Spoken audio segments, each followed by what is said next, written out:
I'm shaking my head and I'm laughing a little bit about this because I decided to get a little crazy with ChatGPT this morning and ask it, what are the most overplayed cover songs with live bands? And the answer gave me about 20 songs, and I realized my gig tomorrow has 11 of them. Hey performers, welcome back to Danny Robertson Music, where we're helping you be the performer that you are meant to be. I'm Danny Robertson. Thanks for joining me again this week. So we're talking overplayed cover songs. Now, this is probably one of those controversial topics that we're probably going to have some different opinions online about this. And if you're playing cover music, you may really want to play these songs or you may really not. And we're going to talk about why it might make sense to play those songs and why it might make sense not to play those songs. So first things first, let's take a look at this list that ChatGPT gave me of overplayed cover songs. Sweet Home Alabama, Brown Eyed Girl, Sweet Caroline, Don't Stop Believin', Livin' on a Prayer, Summer of '69, Proud Mary, and Mustang Sally. That's just the classic rock songs. Let's keep going. Wonderwall, Mr. Brightside, Shallow, Sex on Fire, Valerie, Tennessee Whiskey. And then there's the ones that you see at weddings and corporate parties. I Will Survive, Uptown Funk, Happy, Shake It Off, September, Thinking Out Loud. Out of that list of 20, I've played at least 17 or so that I can remember.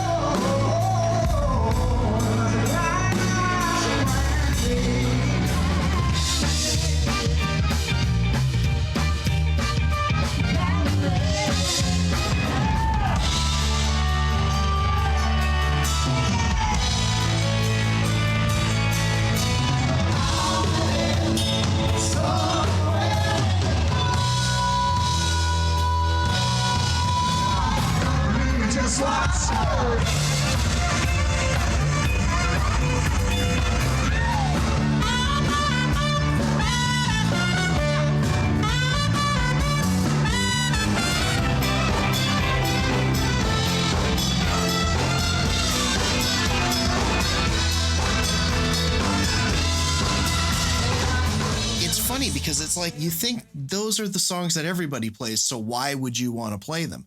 But there's a reason why they're played everywhere. There's a reason why you hear Sweet Caroline a lot of the time.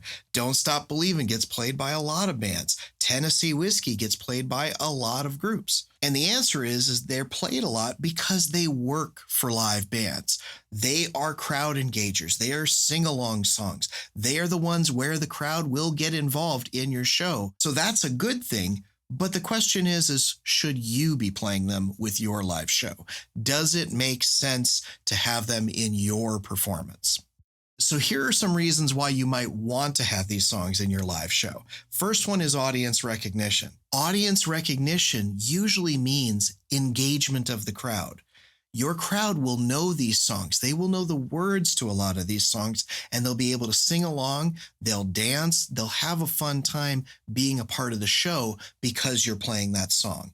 It's almost a guarantee that you're going to get that song to work from the stage, as long as you play it well. Secondly, they're low risk and high reward, which means that if you choose to play a song that everybody knows, it's very likely that you're going to get some crowd engagement because of it. You're not going to risk losing the crowd in your set list at that point of the show. The third reason is it's easy for bands to learn and play. A lot of these songs, because everybody knows them, so do the musicians. So like, for example, in the group that I play a lot of weddings and corporate events, there are 30-some people that will cover these gigs, and we don't always have the same core group of people that know the songs. So occasionally somebody has to learn a whole bunch of music quickly to get up to speed for that live show. So you pick songs that everybody already knows. It works well for bringing new people into your group, or when you occasionally have to sub out one of the musicians for the live show. That way that sub can come in and quickly learn the music. These kinds of songs are also very important at certain kinds of events. So like I play in a wedding and events band, and what most people are looking for out of that kind of band is a top 40 recognizable, danceable, singable set of songs that most people know. So it works well in that kind of setting. Those kinds of songs that everybody knows and has an emotional connection to it can bring in some kind of nostalgia. So it creates this feeling of good vibes and everything like that as well.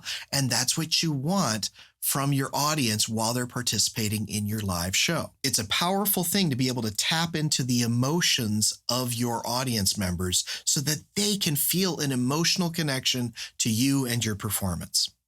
Now, what about some reasons why you might want to not include these overplayed kinds of songs in your live show? The obvious reason is they feel overdone. A lot of bands play them. Like, for example, I've played Uptown Funk in three or four different bands in the last year alone.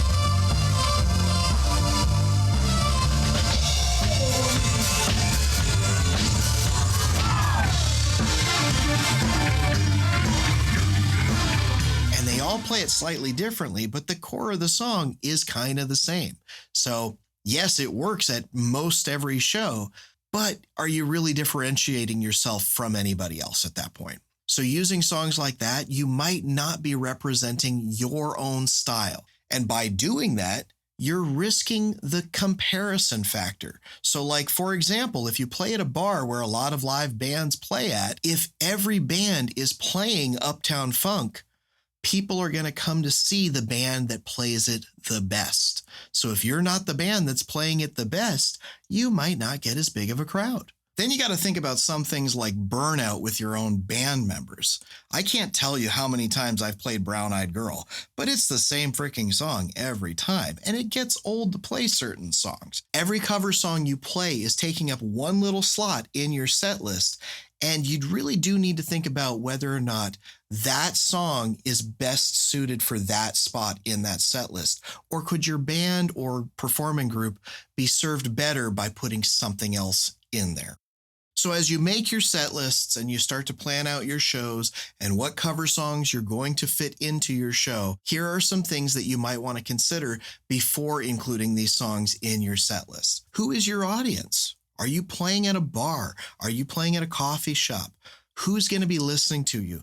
Who is going to be engaged with your show? Do they need to be engaged with your show? That affects what you choose to put in your show and how you try to incorporate the audience into your performance, okay? Like the special events band that I play with, most of what we're doing is trying to engage a crowd. So it is best served for us to put a lot of crowd-pleasing, event-friendly, fun, sing-along types of songs in. But if you're playing at a coffee shop or a winery or a bar, you might have a different set of criteria that affects whether or not you need your show to be engaging and including some kind of level of crowd participation. What is your goal with this performance? Are you trying to fill a dance floor? Or are you trying to show off your musicianship, promoting original music, or are you promoting a brand? Is there a way to kind of find that middle ground within your live show? Like put really well-known sing-along songs as kind of like anchor points within your set list so that you continuously get crowd engagement at specific key moments. And who's paying the bill for you to perform? Is it a bride and groom that have specific song requests? Is it the venue that doesn't have any specific needs but would like for you to pick songs that don't have profanity and things like that? You do want to consider that as you write out a set list and put together your show. And the biggest one that's most important to consider is, do you actually enjoy playing the song? It could be that some songs get really good crowd engagement and some songs get no crowd engagement, but you really, really like playing that song. I love to play the song Skate by Bruno Mars and Anderson .Paak, that Silk Sonic group. It's a great song. It's fun. It's dancey. But because the average listeners don't know that song as well, it doesn't create the level of crowd engagement that that band really wants to do. But every once in a while, we play that song just because we enjoy playing.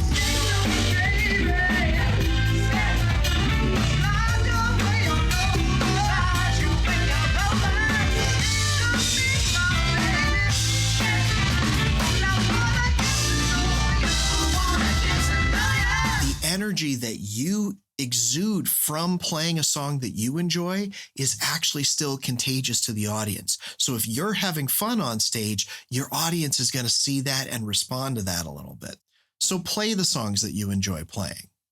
Now, as you consider what songs you should play, another contributing factor to this is how can you make it unique to your live performance? And do you need to make it unique to your live performance? Okay. Rearranging the way the song plays. You could make the song into a medley or a mashup where you combine it with other songs so that it feels more unique and continuous for your live show. One of my old bands was very proud to do that. We used to make medleys that could be as long as an entire set. We just did not stop the show. So if we wanted to talk to the audience, it was while the music was continuing on. So mashups and medleys are a good option. Another great idea could be changing the genre of the song. So for example, I used to play the Eagles song Take It Easy with an old band.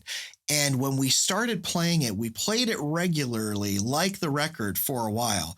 But then what we chose to do afterwards was we turned it into the beginning of the song. The first verse of it was a reggae version of the song. And then by the time we got to the second verse, we really sped it up and turned it into more of a ska version of the song. And that worked really well to keep the crowd engaged. It was a great song for the end of the night, particularly for us, because it was an easy one to play and we could screw around with it and have fun with it. When you think about making something unique to your live performance, try to think about how you can add your personality to it. Could you make it more energetic or less energetic or more bouncy or danceable? You have a whole bunch of options to kind of make the song your own. And that is to each their own, because some performers think that you should play a song exactly as it sounds on a record because that's what the audience wants to hear.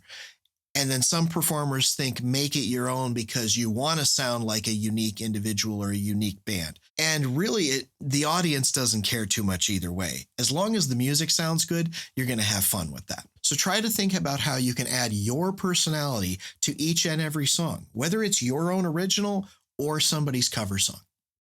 So when it comes down to it, my personal opinion is that if you think a song is overplayed, but you still want to keep it in your live show, keep it in your live show. But if you don't want to play it, don't play it. It's really up to you. Try to think about whether these songs make sense for you to play in your live show. What venue are you playing? Who are you playing to? Why the song would work or not work, and how you might make it unique to your own personality, your own performance, okay? So best of luck to you on all of that. If you do have any questions about any of this, or if you'd like to learn more about how to dive deeper into becoming the performer that you're meant to be, check us out at Danny Robertson Music. We'd love to help you a little bit more. So in the meantime, best of luck to you on all of that, and we will see you soon. Take care.